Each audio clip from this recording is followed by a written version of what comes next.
This first episode, we're going to start with a topic that is both timeless and universal. And yet, it's a topic that so many of us have experienced much more acutely over the past few months: loneliness. We'll talk to one of the world's leading experts on loneliness and find out what you and I and everyone else can do to practice emotional first aid. There could be no better person to kick off this show than Guy Winch. He's a licensed psychologist whose TEDx talk is one of the most popular TED Talks of all time, which really means it's one of the most popular talks of all time, period. Here's what Guy had to say in that talk about emotional first aid. I believe our quality of life could rise just as dramatically if we all began practicing emotional hygiene. Can you imagine what the world would be like if everyone were psychologically healthier? If there were less loneliness and less depression? If people knew how to overcome failure? If they felt better about themselves and more empowered? If they were happier and more fulfilled? I can, because that's the world I want to live in. There's a reason why Guy's talk resonates with so many people. Loneliness is universal.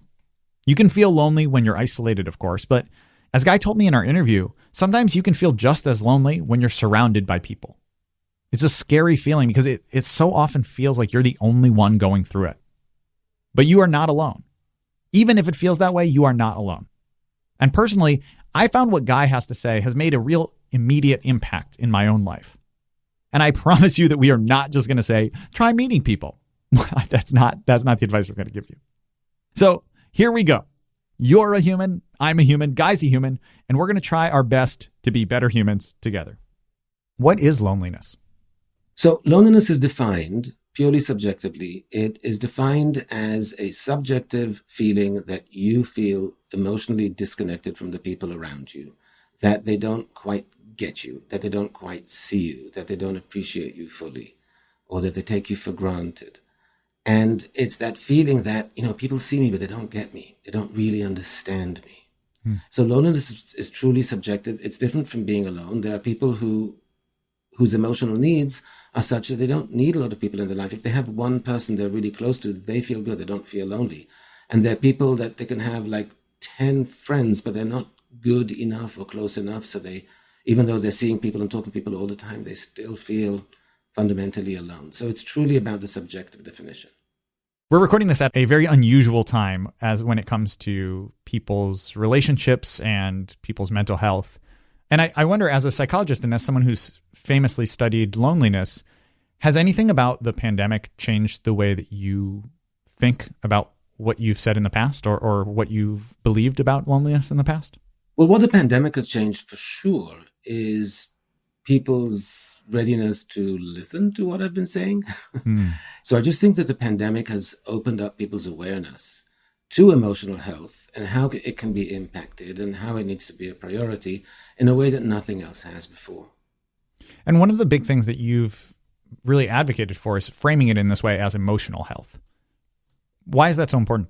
It's a fine distinction. For me, the difference between mental health and emotional health is that mental health is about diagnosable conditions, the stuff that is actually diagnosable in the DSM, clinical depression, bipolar, schizophrenia, anxiety disorders.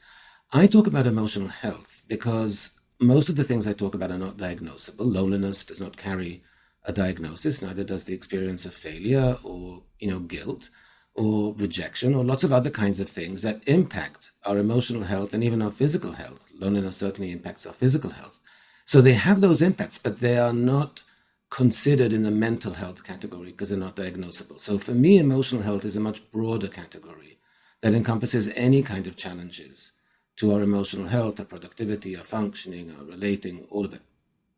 I think just individually as myself, one of the things that I so appreciate about that is I had a real struggle to try and think about taking care of myself and beginning therapy and doing all of that because I never felt like it was bad enough, quote unquote. It was never bad enough to really need that. And then when I finally did start going, it was transformational and helped me to really work through things and to be better, happier, more realized as a person. But I think that I was struggling with that kind of stigma. Which is unfortunate. I mean, that is the popular sentiment that people have, that, I'll go if it's really, really bad, but that's almost like saying, I won't go to see a physical therapist when I'm limping. I'll go when I'm totally paralyzed. No, you kind of should have gone before. And I think it's the same kind of thing. In other words, there are challenges we experience to our emotional health, which tie directly to our functioning, to our productivity, to our happiness, to everything we do on a daily basis, of which we're mostly unaware. But if we were to become aware and mindful, it could actually make a difference way before we get to areas in which it's bad enough. And that's because what most people don't realize is that loneliness has a huge impact on our physical health. It contributes to an early death and is considered to be the equivalent of smoking 15 cigarettes a day in terms of the damage that does to our health and longevity. So truly, it is a crisis of both psychological and physical manifestations. But there's not enough awareness about it. The difficulty with loneliness is really that it makes the person who's lonely so emotionally raw and risk-averse, is that they really hesitate to reach out or even to respond when someone else is reaching out, because they just don't want to be rejected again. They don't want to feel marginalized again. They're not sure if the person's sincere. It makes us perceive our relationships as less valuable than they are, and it makes us think of the people who care about us as caring less than they actually do. So all of those things contribute to real hesitancy. And that's why it's difficult for people to reach out when they're lonely, to really let people know, and even to respond to gestures from other people. That's one of the biggest problems. But when you feel really lonely, you start to doubt whether people care, even the closest people who clearly care. And that's the difficult thing. It makes you really hesitant. In his talk, Guy has this really poignant story about how you can feel like that, even with the person that you're closest to in the entire world. So we're going to play a clip of that story for you right now. It is time we close the gap between our physical and our psychological health. It's time we made them more equal, more like twins. Speaking of which, my brother is also a psychologist, so he's not a real doctor either. We didn't study together, though. In fact, the hardest thing I've ever done in my life is move across the Atlantic to New York City to get my doctorate in psychology. We were apart then for the first time in our lives, and the separation was brutal for both of us. But while he remained among family and friends, I was alone in a new country. We missed each other terribly, but international phone calls were really expensive then, and we could only afford to speak for 5 minutes a week. When our birthday rolled around, it was the first we wouldn't be spending together. We decided to splurge, and that week we would talk for 10 minutes. I spent the morning pacing around my room, waiting for him to call, and waiting, and waiting. But the phone didn't ring. Given the time difference, I assumed, okay, he's out with friends, he'll call later. There were no cell phones then. But he didn't. And I began to realize that after being away for over 10 months, he no longer missed me the way I missed him. I knew he would call in the morning, but that night was one of the saddest and longest nights of my life. I woke up the next morning. I glanced down at the phone, and I realized I had kicked it off the hook when pacing the day before. I stumbled out of bed, I put the phone back on the receiver, and it rang a second later. And it was my brother. And boy, was he pissed. It was the saddest and longest night of his life as well. Now, I tried to explain what happened, but he said, I don't understand. If you saw I wasn't calling you, why didn't you just pick up the phone and call me? He was right. Why didn't I call him? I didn't have an answer then, but I do today, and it's a simple one. We're going to hear Guy's answer to that and so much more right after this. In his talk, Guy talked a lot about his twin brother and how his twin was able to maintain his psychological health even while struggling through cancer treatments and being in a really tough spot physically. Guy also talked about how he spent a terrible night waiting for a call from his brother without it ever occurring to him that he could just pick up the phone and call himself. Does your brother feel vindicated by the fact that you've now told that story and apologized in a viral TED Talk? I feel like the fact that millions of people have seen an apology gives it even more weight, maybe. Look, about that TED Talk, his feelings about the TED Talk are different. One of them is that when I said to him, there was a story there about him having cancer and going through treatment, and I said, I need a picture of you going through chemo. He goes, oh no, I look horrific. I'm like, look, it's a small talk. Who's going to see it? And so, I convinced him. And then it went viral, and he's like, are you kidding me? And I'm like, well, but it's good news. It's good news for one of us. No, it's great news for both. No, he's extremely supportive. In his professional work as a psychologist, Guy's been able to use his personal emotional experiences to inform his approach. Moments that he lives through, like that night waiting for his brother's call. So what has that taught him about what the rest of us should be doing? Now, what people have to do to be on top of their emotional health is, first of all, pay attention to it. It starts with paying attention. Don't just pay attention when you're so depressed you can't wake up in the morning, or you're so anxious you're crying outside your office because you can't go into the building. Don't wait till then. There are certain practices that we can do on a daily basis that have proven to be extraordinarily useful psychologically and in every possible way. So one of them, for example, is gratitude exercises.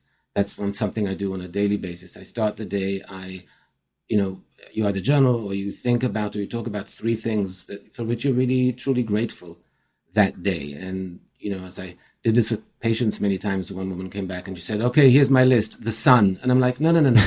That's not how that works. You can't just say the sun. You can say you're grateful because it's a sunny day and you like the feeling of the warmth on your skin when you walk outside. That's good. But not just the sun. The sun is there whether you're grateful for it or not. So it's got to be something that you truly connect to, or something that you appreciate. And I mentioned the sun because I'm one of those people who, gets light deprived in the winter. And so when it's a sunny day, I really appreciate the feeling of the sun on my face. And I'm grateful for that. Absolutely the same. Oh, yes. So much. Well, you moved to LA. So yes, I've moved to a place where I get to write that down almost every day. Well, yeah. What do you do on the days when you're feeling a little beaten down or things are feeling challenging? How do you still find the 3 things to write down in a gratitude journal? How do you find the practice of doing that even on the challenging days? It's useful to sit with those feelings a little bit. To make the point to yourself that they're tolerable, because one thing that we should always remind ourselves is that, difficult feelings are tolerable. They're not pleasant, but we can tolerate them. We don't have to run from them. And they can give us valuable information. So first of all, extract information from that. But it's a 2-step process. It's like you want to go in there, get the information, but you don't want to get lost in there. So you want to kind of bump yourself out of it at some point. And then to do that, it would be useful to focus on, what are the things that you can be grateful for? You can be grateful for the potential that you have to search and to create a bench of new support system if you're lacking. So there are always things you can point to in terms of, yes, things could be worse, so I'm grateful that this is the case, right? I mean, there's a lot of us that thought things were absolutely terrible before the pandemic, and now they're like, I wish I could just go back to that terrible place because it's still a better place than the one I'm in now. So it's always possible to get a larger, broader perspective and then see the ways in which you are fortunate. Do all groups of people experience loneliness the same? Is it equally spread across age groups and ethnicities? But since you have dealt with these hard numbers, I'm curious. Right. So it's an interesting thing, actually, because my belief is that our underlying emotional experience of feeling loneliness is going to be very similar across ages, cultures, race, etc. We tend to have a similar emotional visceral experience to certain phenomena. What we display toward the outside, what we manifest, what we show can be very, very different. And how we respond, what our emotional response to that loneliness is, can be very different. In certain, like in collectivistic societies, it's going to have a different response. Somebody feeling lonely will have a different response than somebody who does in individualistic societies, for example. But in terms of ages, we tend to associate, or we used to associate loneliness with the elderly, right? So here's somebody in their 80s or 90s living alone, etc. But we find now that the loneliest group of people are actually the youngest. They come out as significantly lonelier than do all the elderly and middle-aged groups. How do we make the connections so that you don't feel like you're just lost in the crowd? You're just a face in the crowd that no one knows. In other words, how do we connect more deeply to other people? It's a skill set, in fact. And a lot of people are not that clear how to do it. They may be clear to do it how I do it in the dating sphere. It's a one-on-one. I know what to do that. But as an adult, how do I go and just make friends? It's something that you do so much more easily as a young adult, as a college student, just to go and start just making friends. I had a woman I spoke with who's, has two young kids, and she was like, she's trying to make friends, and she felt like she was asking another mother out on a date when she was saying, do you want our kids to have a play date? She felt like, oh, please don't reject me. Please don't reject me. And I'm like, it was a play date with toddlers. But, it feels that way because she felt so lonely. She was desperate for the connection. So it's about reaching out. And once we reach out, it's about creating meaningful connections, having meaningful conversations. Connection happens by sharing an experience or by connecting verbally through conversation. And to connect through conversation, you have to be able to share your hopes, your dreams, your emotions. You have to be open. You have to get the other person to be open. You have to kind of forge this connective tissue between you. I can 100% relate to that feeling of it feels like you have to ask someone on a date to become friends as an adult. I've thought that one of the things that's so beautiful about, making friends in high school or college is if you're in a place with a campus, you tend to run into the same people over and over. And so there's just this natural progression of, oh, I know you a little bit, and then I know your name, and then we know each other. And then by the time you're actually asking them to do something, you're already friends. But now I have to be like, this was a good first meeting, and I think that this could be a thing. But if I don't get your phone number or I don't get your email, we're never going to see each other again. So I do have to do that like friend pickup almost. And it's always so uncomfortable. But then you just know that if you don't do it, you will miss out on the reward. So I have to force myself to do it. But and even for me, as a huge extrovert, it is such a struggle. It's really difficult because it feels even a little foolish and childish because we so associate it with those younger years, right? So, when you were still a very young guy, I think, but when two 40-year-old men are, chatting with each other in the locker room and, and they're getting along and they want to suggest, hey, let's grab a beer or something, it feels so awkward to do. Totally. And it's funny that it does because this is something that's so much part of human society. But there's the formality of actually, let's exchange numbers, let's get our contact information without an excuse such as, oh, we can meet at the next group meeting or committee on that or something. Like when you're literally taking it out of whatever the official thing is, it's uncomfortable.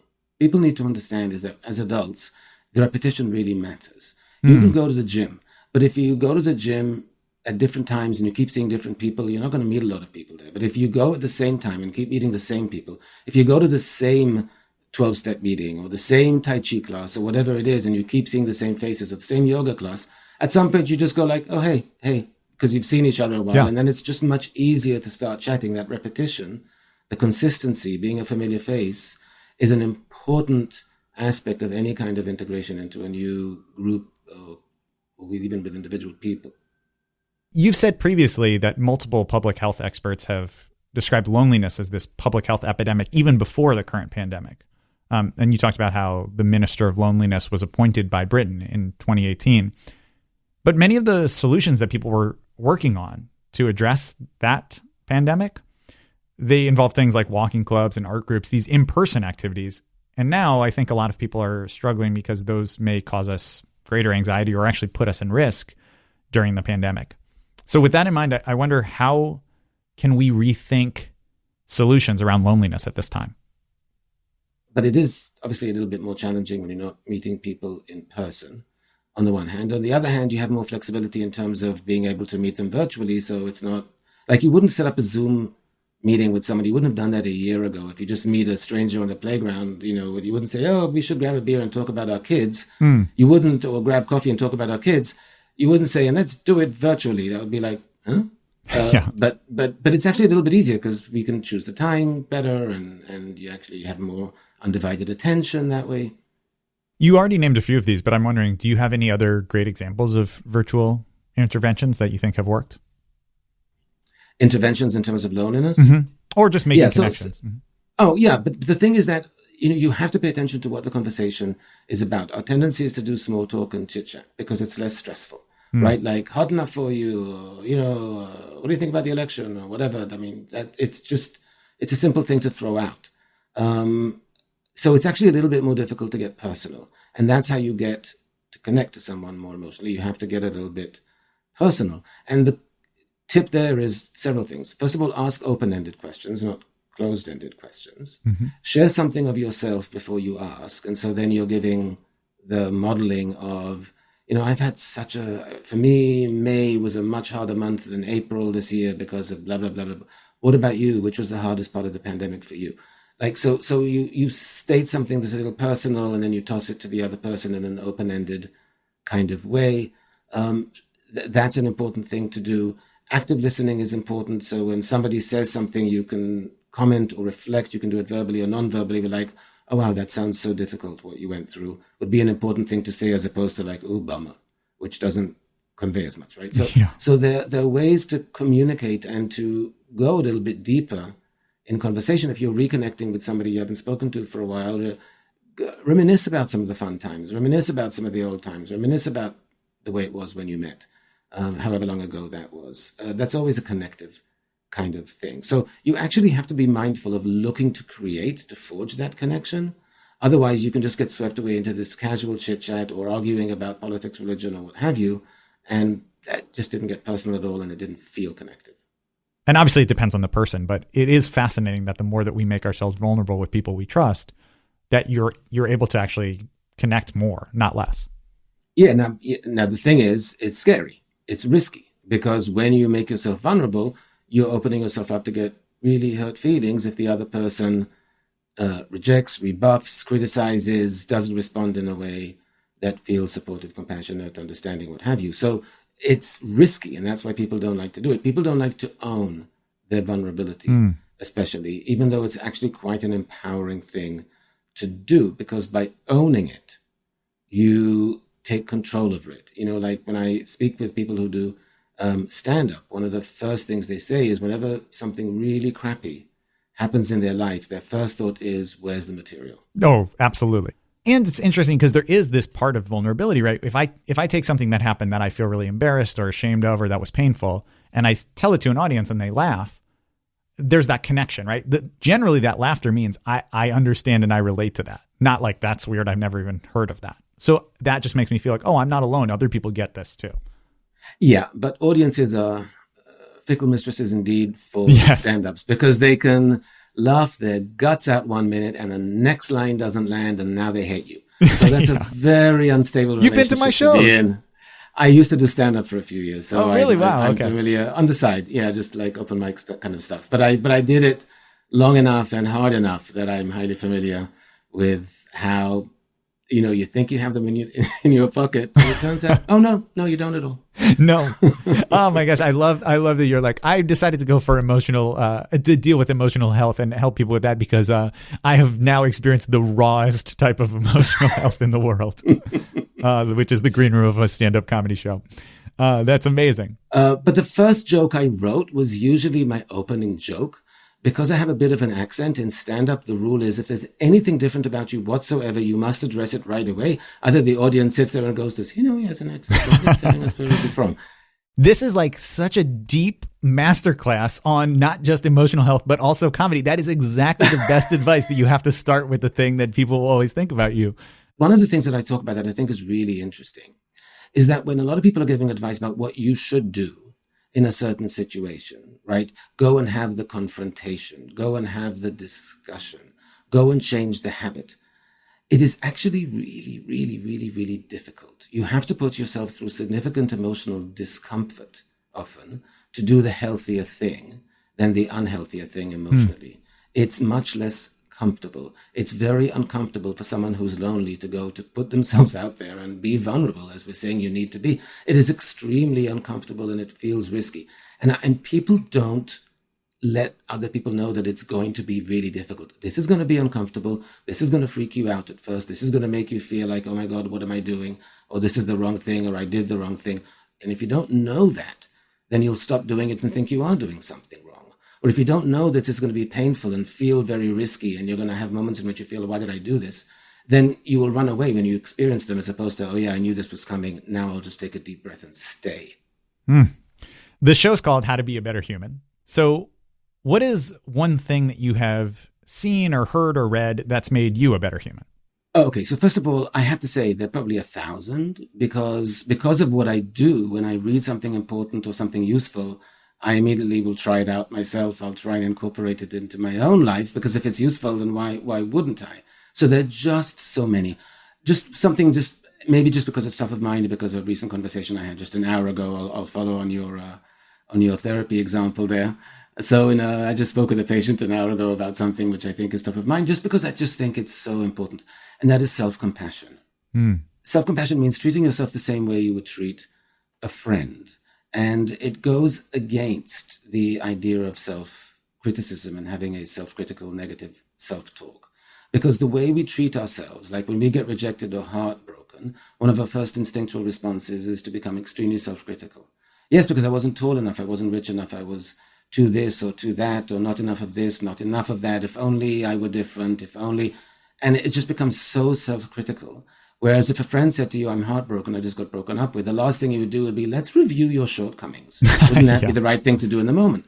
You would never. You would immediately start to remind them of the opposite, of what they have to offer, what they bring to the table. That's what we should be doing. That's what we should be doing for ourselves. That's the self-compassionate approach to, oh my goodness, you just got your heart broken.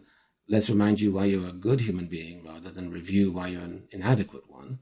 And so the idea of self-compassion and replacing negative self-talk with self-compassion, to me, is a very, very important idea that is not getting near as enough attention and is not well known enough and applied enough as it really should be. Well, Guy Winch, thank you so much. We've talked about vulnerability. We've talked about loneliness. We've talked about joy. We've even gotten stand-up comedy. I mean, it was the whole emotional gambit here. I love the whole thing. We've run the gamut on emotions. Thank you so much for being with us, and thank you so much for sharing all of your wisdom with us today. Thank you. It's been such a pleasure, and thanks for the fun conversation. Thanks so much for listening to this episode of How to Be a Better Human. That's our show for today. Thanks to our guest, Guy Winch. You can read more advice from him in his column on Ted's Ideas blog that's called Dear Guy, or you can listen to him on his podcast, Dear Therapists.